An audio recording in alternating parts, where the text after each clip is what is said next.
Ça, c'est une puff. Ça, c'est une casquette. Prési a 24 ans. Prési a 24 ans. Prési peut faire aussi la vie de Louga. Prési peut aussi vivre sa jeunesse. Prési peut faire méchant. Prési peut faire wesh. Mais Prési a préféré abandonner tout ça. Parce que Prési a compris qu'en tant que jeune, on a un combat à mener. Celui de la décolonisation. La décolonisation. La décolonisation.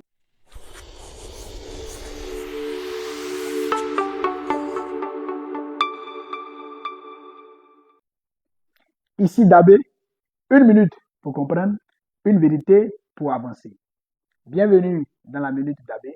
Je suis Dabé Dogbo, le plus jeune président du parti politique dans l'histoire de la Côte d'Ivoire et dans toute l'Afrique. Président du parti politique, le Front patriotique panafricain. Par ailleurs, anciennement candidat à la candidature à l'élection du président de la République du 25 octobre 2025. Je ne serai pas long aujourd'hui. Je voudrais tout simplement m'adresser à la jeunesse africaine dans sa diversité et dans sa globalité. Par ricochet, à la jeunesse aussi également ivoirienne, elle, dans sa diversité et dans sa globalité. Pendant que nous sommes dans les maquis, la jeunesse japonaise travaille. Pendant que nous sommes dans les boîtes de nuit, la jeunesse chinoise travaille. Pendant que nous sommes dans les PA, la jeunesse américaine travaille. La jeunesse arabe travaille. Tous les jeunes des autres peuples de l'humanité travaillent, sauf nous, la jeunesse africaine, sauf nous, la jeunesse ivoirienne. Alors que nous avons un défi. Nous avons un défi. Mais quand le Japon a reçu ces 2 bombes atomiques, la jeunesse japonaise n'est pas restée dans les PA. La jeunesse japonaise n'est pas restée dans les boîtes de nuit. Non. La jeunesse japonaise s'est mobilisée, s'est rassemblée pour construire le Japon.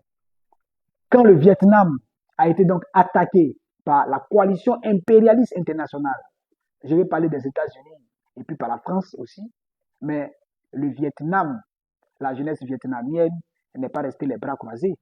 Non, la jeunesse vietnamienne s'est mobilisée, la jeunesse vietnamienne s'est organisée et la jeunesse vietnamienne a relevé le Vietnam. La jeunesse vietnamienne a redonné vie au Vietnam. Mais l'Europe, quand il y a eu les guerres, les 2 guerres mondiales, l'Europe, la jeunesse européenne n'a pas dormi sur ses lauriers. Non, la jeunesse européenne s'est levée. La jeunesse européenne s'est mobilisée. La jeunesse européenne a travaillé pour reconstruire l'Europe. C'est pareil. Nous avons connu l'esclavage. Nous avons connu la colonisation. Et nous sommes encore même dans la colonisation, dans le néocolonialisme. Et aujourd'hui, nous devons tendre vers la décolonisation. Nous devons tendre vers l'indépendantisation. Nous devons tendre vers la souverainisation. Que fait la jeunesse africaine? Que fait la jeunesse ivoirienne? Là où la jeunesse japonaise s'est levée pour relever son défi, là où la jeunesse vietnamienne s'est levée pour relever son défi, que fait la jeunesse africaine? Que fait la jeunesse ivoirienne? Voilà, nous avons donc sur nos épaules le destin politique de tout un peuple, le destin politique de toute une nation, le destin politique de toute une génération, le destin politique de tout un continent. En tant que jeunes, nous n'avons pas le droit à la distraction. En tant que jeunes, au XXIe siècle, nous n'avons pas droit à l'amusement. Nous n'avons pas droit au PA. Nous n'avons pas droit au bling-bling. Nous n'avons pas droit à beaucoup de choses parce que nous devons pouvoir nous sacrifier, nous mobiliser et nous organiser pour aller décoloniser la Côte d'Ivoire, pour aller décoloniser l'Afrique. Voilà le défi de notre époque. Voilà le défi de notre génération. Voilà le défi de notre temps. Et c'est d'ailleurs la raison pour laquelle nous nous sommes engagés en politique. C'est d'ailleurs la raison pour laquelle nous sommes rentrés en politique. C'est d'ailleurs la raison pour laquelle nous menons ce combat.